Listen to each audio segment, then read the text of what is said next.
La question qui se pose est comment la vie divine, venue dans l'homme lors de la régénération, pourra-t-elle accomplir le dessein éternel de Dieu?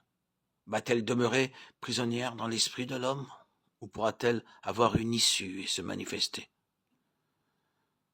Tant que la vie restera confinée dans l'homme intérieur, le chemin de Dieu sera obstrué, le parfum ne sera jamais répandu.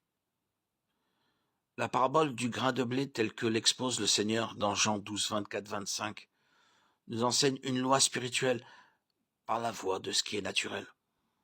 En vérité, je vous le dis, si le grain de blé qui est tombé en terre ne meurt, il reste seul. Mais s'il meurt, il porte beaucoup de fruits. Celui qui aime sa vie la perdra. Et celui qui est sa vie dans ce monde la conservera pour la vie éternelle. Qui ne se souvient des leçons de choses enseignées en classe? Je me souviens de ce haricot que nous mettions dans la terre, contenu dans une boîte métallique et dont nous étions chargés de suivre la germination. Dans notre hâte curieuse, nous découvrions de temps en temps la terre et nous observions alors que l'enveloppe extérieure se plissait pour laisser paraître le germe et plus tard le fruit.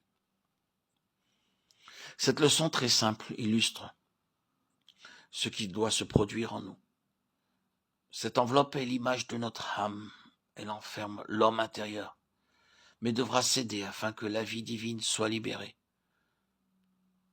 Notre vie propre doit mourir en passant par les voies des déconvenues, des déceptions, du désespoir d'elle-même. Et comme l'enveloppe qui a cédé doit disparaître, de même notre vie propre doit être perdue pour être ôtée du chemin de Dieu. Pour un grand nombre de croyants, l'enveloppe de la vie propre n'a jamais cédé. Le vase d'albâtre est intact. Ils sont inutilisables pour Dieu, car tout est entre leurs mains, et ils ne le savent pas. Ceci nous dit à nouveau que nous devons connaître le brisement du moi, de notre vie propre, afin de laisser l'Esprit répandre en nous la vie, pour qu'elle soit la source de nos pensées, de nos intentions, notre vie même. Désormais, ce sera Christ en nous qui pense, révèle, tout est entre ses mains. Notre âme est conservée, gardée, pour servir sous le contrôle et le gouvernement de cette vie. C'est elle qui est sa lumière. Le Jabbok est franchi, Péniel est atteint, une phase nouvelle commence, car toute confiance en nous-mêmes est perdue. C'est la leçon de la hanche démise de Jacob. Il boitait. Dieu doit frapper fort pour nous briser, et il veillera à ce que cet état de faiblesse soit maintenu durant toute notre vie. C'est là sa sagesse. Nous avons cessé nos œuvres, nous sommes entrés dans son repos. Car celui qui entre dans le repos de Dieu se repose de ses œuvres, comme Dieu s'est reposé des siennes. Hébreux 4:10.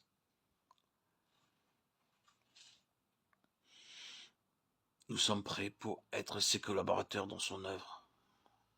La division a été opérée. Hébreux 4:12. Le Saint-Esprit a mis en lumière ce que nos mains tenaient. Avec la discipline et la lumière de la vie, nous pouvons maintenant discerner ce qui est de Dieu, ce qui a sa source en lui, dans notre esprit, et ce qui procède de l'homme.